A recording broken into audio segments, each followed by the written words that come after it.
Dalam Bapa dan Putra dan Roh Kudus. Amin. Tuhan, kami bergulat dengan jati diri kami sendiri. Siapakah aku menurut diriku sendiri, menurut orang lain dan menurut Engkau? Bantu kami untuk menemukan jati diri kami di dalam Putra-Mu Yesus sebagai sang manusia, tetapi pada saat yang sama Putra Allah. Kami juga adalah anak Allah. Bantu kami supaya kami memasuki misteri Allah dalam hidup kami dan dibantu untuk membagikan kepada orang lain. Terpujilah nama-Mu kini dan sepanjang segala masa. Amin. Saudaraku terkasih, hari ini gereja merayakan pesta tahta suci, tahta Santo Petrus. Dan kita diajak untuk semakin mengenal dan mencintai gereja, apapun juga situasi gereja. Beberapa banyak dalam dunia medsos orang-orang yang katakanlah mengkritik Paus, bahkan lebih daripada itu mengejek Paus. Kemudian ada orang yang mengatakan bahwa dia tidak berkenan kepada Allah dan seterusnya. Ada banyak hal yang dengan Kardinal Vigano, dengan para pengikutnya yang menganggap gereja sudah jauh menyimpang dari ajaran Kristus, termasuk juga Konsili Vatikan kedua yang dipertanyakan dan seterusnya dan seterusnya. Saudara, memang gereja berada dalam situasi dan kondisi yang tidak mudah di zaman sekarang ini. Ya, sekali lagi gereja dihajar, kemudian dicokol oleh kuasa-kuasa kegelapan lewat orang-orang, lewat sesuatu yang entah indah entah tidak, tapi juga sesuatu yang menyakitkan ya di dalam gereja. Ada banyak skandal juga di dalam gereja dan seterusnya. Saudaraku terkasih dalam Kristus, di saat ini kita butuh justru sungguh-sungguh berdoa untuk gereja.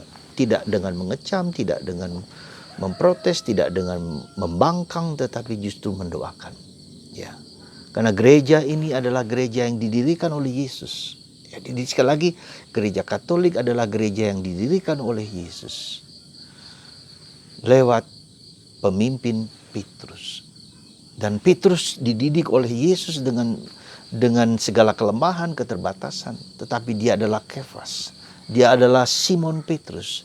Dia adalah yang diberi kuasa oleh Yesus untuk membuka surga dan membuka dunia. Untuk mengikat surga dan mengikat dunia. Dia adalah diberi kuasa untuk menjala manusia. Dia diberi kuasa untuk diberi nama yang sangat indah. Wadas, di atas batu karang ini tak ada satu kuasa apapun, bahkan kuasa di neraka, di alam maut pun tak dapat menghancurkan gereja. Gereja terus berada dalam gelombang yang tidak mudah. Ya, abad-abad awal gereja ditindas. Kemudian pada abad-abad ke-13 gereja mengalami kemunduran, abad ke-15 apalagi dengan munculnya reformasi, ya. Tapi juga memunculkan sekali lagi orang-orang hebat seperti Santo Fransiskus Assisi, seperti Santo Ignatius dari Loyola yang membarui gereja dari dalam. Saudara, kita harus percaya dalam situasi seberat apapun akan gereja. Dan gereja di mana Yesus mendidik Petrus, Yakobus, dan Yohanes sebagai soko guru gereja. Dididik, dibina dengan keras, dengan tajam. Bahkan Yesus mengatakan kepada Petrus, "Hai iblis." Gereja dalam situasi yang sulit dan menderita, dalam keadaan terombang-ambing oleh zaman yang begitu menyulitkan, oleh kuasa kegelapan yang menyamar dengan berbagai macam trik-trik yang sangat menyedihkan, yang sangat pandai. Ya. Dan disinilah saudaraku terkasih, justru di saat-saat yang tidak mudah inilah, di saat-saat gelombang badai yang begitu besar itulah, ya, gereja menunjukkan siapa jati dirinya yang sejati. Demikian juga dengan hidup kita, dengan hidup Anda. Kita adalah kita yang sejati, yang hebat, yang luar biasa. Bukan ketika kita sedang sukses, tapi justru ketika sedang berada dalam situasi yang memedihkan, yang menyakitkan, yang menggelisahkan, yang mencemaskan. Ya. Memunculkan mutiara indah ketika diasah, karat-karatnya dibuang. Dan itulah gereja, dan itulah kita semua. Kita melihat dalam contoh yang kita lihat dalam diri Presiden kita Jokowi, dihajar, dihantam, difitnah, dihujat dengan segala macam, tapi dia tetap kokoh seperti pohon kelapa yang kuat meskipun ada badai sebesar seberat apapun. Itulah orang yang dibentuk oleh keadaan, oleh masa lalu yang tidak mudah bagi dia, dihajar oleh penderitaan, kesulitan dan salib yang tak mudah. Dan itulah justru di dalam salib kita tahu siapakah kita ini. Saudaraku terkasih, saya masih mengingat saudara kita Monsinyur Hadi Sumarto dengan mengatakan, masa yang paling indah dalam hidup saya justru ketika saya berada di Papua. Kenapa demikian? Justru bukan dalam keadaan yang menyenangkan.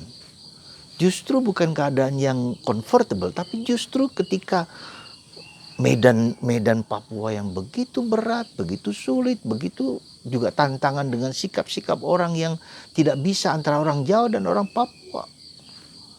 Ya, ada suatu konflik yang tak dikatakan oleh Monsinyur, tapi justru itu beliau dibentuk menjadi orang yang dalam tanda petik, ya boleh dikatakan, kardinal mengatakan bahwa beliau adalah orang suci, orang saleh, orang yang luar biasa, orang yang rendah hati, orang yang miskin. Saudara, Tuhan membentuk kita justru ketika kita berada dalam situasi yang berat. Nah, maka ketika Anda mengalami penderitaan, sulit, mengalami salib dengan keluarga, istri, suami, anak-anak, katakan kepada Tuhan Yesus, Yesus, aku mau menderita bersamamu. Aku mau berjalan bersamamu dalam penderitaan yang tidak mudah ini. Bentuklah aku supaya aku menjadi manusia yang bertobat, menjadi manusia yang rendah hati, manusia yang murni hatinya, yang tidak bersandarkan kepada kekuatanku sendiri, kehebatanku sendiri. Saudara, semoga Anda dan kita semua disadarkan bahwa kita adalah bagian dari gereja. Kita berdoa untuk gereja sebanyak apapun, seberat apapun, supaya gereja mempunyai daya tahan, daya pegang, daya sandar yang luar biasa. Bersandar bukan kepada kekuatanku, tapi kepada Kristus yang tersalib. Maka ketika Petrus menarik Yesus untuk tidak menderita, Yesus marah kepada Petrus, hai engkau iblis. Engkau iblis, tidak bicara, tidak berpikir seperti yang Tuhan pikirkan. Di zaman ini, saat ini juga kita dipanggil untuk mengatakan kepada diriku sendiri dan kepada kita, ya, di atas batu karang ini akan kudirikan gerejaku. Mari kita kokoh, kuat, teguh di saat-saat yang tidak mudah dalam hidup kita, seperti Petrus, yang akhirnya kita tahu bagaimana Yesus membentuk Petrus, Yakobus dan Yohanes, 3 murid kesayangan Yesus ini, tapi mereka dibentuk dengan begitu keras. Ya, Petrus, ya, akhirnya menjadi seorang rasul yang luar biasa. Kemana-mana pergi ke Roma, bahkan menjadi fondasi di atas batu karang ini. Jadi gereja kita yang kemudian berkembang kemana-mana. Ya. Kemudian Yohanes, seorang bersama Yakobus, seorang yang sungguh-sungguh ambisi, seorang yang mau duduk di sebelah kanan Yesus, yang meminta ibunya untuk menjadikan mereka berdua di tempat yang luar biasa. Tapi Yesus mengubah Yohanes menjadi pribadi seorang mistikus luar biasa, pengarang Injil yang tak terkalahkan oleh siapapun, luar biasa. Yakobus juga menobatkan orang Spanyol, hampir seluruh Spanyol menjadi Katolik. Hanya dalam perjalanan yang jauh pada waktu itu, maka dikenal dengan Compostela sampai ke Madrid, berjalan jauh. Ya, jadi saudaraku terkasih, mari sekali lagi dengan penuh iman, dengan penuh kasih, mengatakan, ya Tuhan, terjadilah padaku menurut perkataanmu.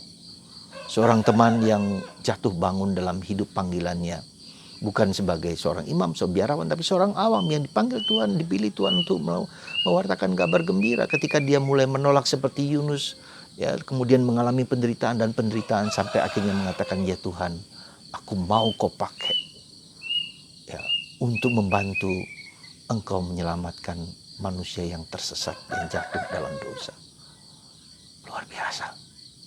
Tapi tidak berarti dia lepas dari penderitaan. Dia menderita sampai sekarang. Tapi dia sudah mengatakan, ya aku mau.